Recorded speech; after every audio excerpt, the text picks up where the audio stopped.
Arestado ang isang Chinese na pinaniniwala ang Pogo enforcer at torture master sa isang ni-raid na Pogo hub sa Porac, Pampanga. Palakad-lakad lang sa labas ng compound ang Chinese nang damputin ng mga operatiba. Sa investigasyon ng Presidential Anti-Organized Crime Commission, pugante pala sa China ang kinilalang si Wu Lifeng. Nadiskubre sa cellphone niya ang litrato ng ilang tinorture at pinatay na kapwa niya Chinese. Sa puntong ito, makakausap natin si Winston John Casio, ang tagapagsalita ng Presidential Anti-Organized Crime Commission o PAOC. Magandang tanghali po sa inyo, sir. Magandang tanghali, Cheryl, at sa ating mga tagapakinig at tagapanood. Sir, nasaan na po itong si Wu Lifeng? Nakunan na ho ba siya ng pahayag?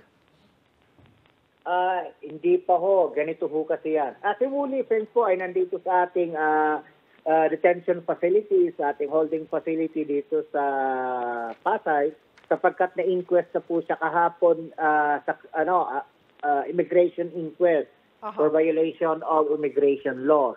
Ngayon doon sa tanong na kung nakuna na po siya ng pahayag, hindi pa po, sapagkat wala pa po silang counsel. Kahapon yung counsel nila para sa immigration inquest ay pro bono. Okay. So, but what do we know about this man, si Wu Lifeng? What we know thus far is this. Kasi po, nung nandoon po siya sa lugar ng Lucky South 99 kahapon, nung Sabado, hiningan po natin siya ng pagkakakilanlan. Hiningan po natin siya ng passport. Nung kinakalkal niya yung kanyang cellphone, sa paghahanap ng picture yung kanyang passport, nadaanan po niya yung mga pictures ng mga patay, mga duguang tao, and so on and so forth. Kaya bigla kami nagkaroon ng hinala na, teka, bakit ganoon? Bakit meron siya mga pictures na ng ganong klase? Mga pictures ng mga patay, tortured individuals, and so on. Tinuna namin siya ng picture, pinadala namin sa China, pina-verify, then the Chinese embassy sent us back a reply na ito pala ay wanted sa China dahil sa mga kasong pananakit, mga violent crimes na tinatawag nila. Gano'n na po katagal dito si Wu Lifeng sa bansa? Hindi pa po namin yan alam. Kasi gaya nga ng sabi po namin, wala pa po kaming nagawang interview sa kanya sapagkat wala pa pong nagpapakilalang counsel niya. No, we don't want to violate the right of individuals to counsel. So ayaw po namin silang i-interrogate, interview ng walang kasama pong counsel. Pero hindi po ba natin matitrace yun sa immigration nung pumasok po siya dito sa bansa? Yun na nga po, kahapon nag-undergo na po siya ng immigration inquest. So inaantay lang po natin yung findings ng immigration inquest sa kanya kahapon. At sa lahat po, actually, lahat ng mga foreign nationals na nakuha natin dyan sa Porac, nag-undergo na po ng immigration inquest kahapon. So we would know within the next few days kung ano po ang immigration profile nitong si Wu Lifeng, kailan siya dumating, ilang beses siya nagpabalik-balik sa Pilipinas. Yung mga ganong detalye po, malalaman natin yan in the next few days.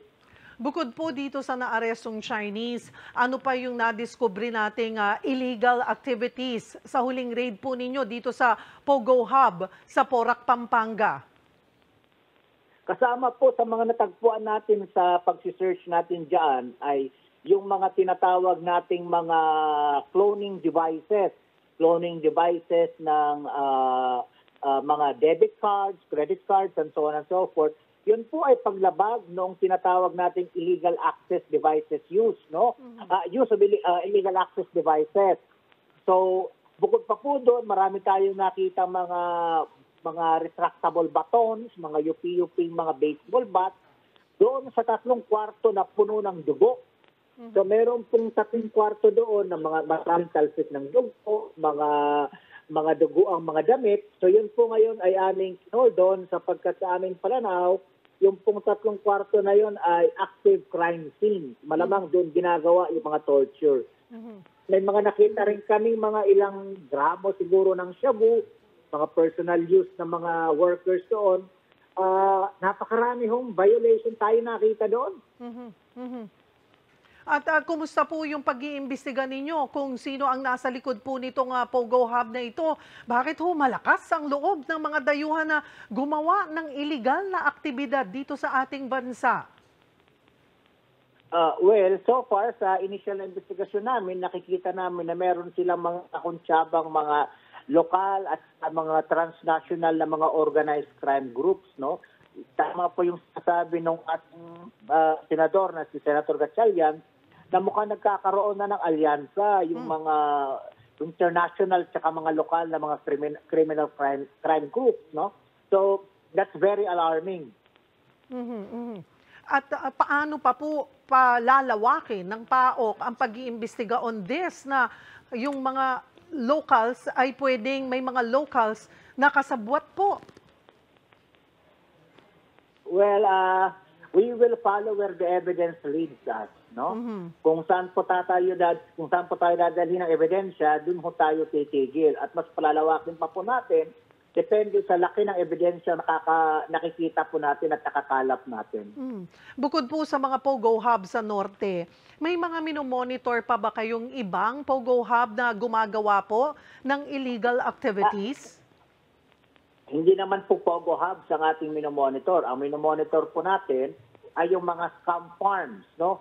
Sa pagkasaring pananaw, yung mga Pogo na yan ay dapat ho ang nagmamonitor niya, nagre-regulate, should be PAGCOR. However, once we receive information that are verifiable and actionable that some of these legal Pogos are doing scamming, then and only then do we act on it on the basis of warrants, testimonies, and the like, no? So, lagi pong evidence-driven ang mga raid operations ng PAOK sapagkat napakaliit po naming grupo. We always act in coordination with the PNP, NBI, DOJ, Immigration, yung mga ganoon po. Kasunod po nitong kaliwat ka ng raid sa Pogos, naniniwala ho ba kayo na dapat na bang i-total ban talaga itong Pogo sa bansa? With regards to that question, ma'am, that is a policy question. Ang PAOK po kasi is a coordinating body that does law enforcement on the side. So, mas mainam siguro ang tanongin natin sa mga tanong na ganyan would be our policy makers. I'm sure when the time is right, our policy makers would sit down and talk about the answer to this question. Nabanggit nyo po, sunod-sunod po ang trabaho po ng PAOK at sabi nyo nga po, napakaliit ninyong grupo. Wala pa ho bang nagsasabi sa inyo na mas magdadagdag po ng tao sa PAOK para po mas marami rin pong trabaho kayong magawa pa? Well, it will really depend on the needs of the time, so to speak. Ang kagandahan lang sa PAOK kasi, we are a coordinating body, we're able to tap the resources of 41 other law enforcement agencies. But of course, it would be better if we have more organic people. Alright, marami pong salamat, PAOK spokesperson Winston John Casio.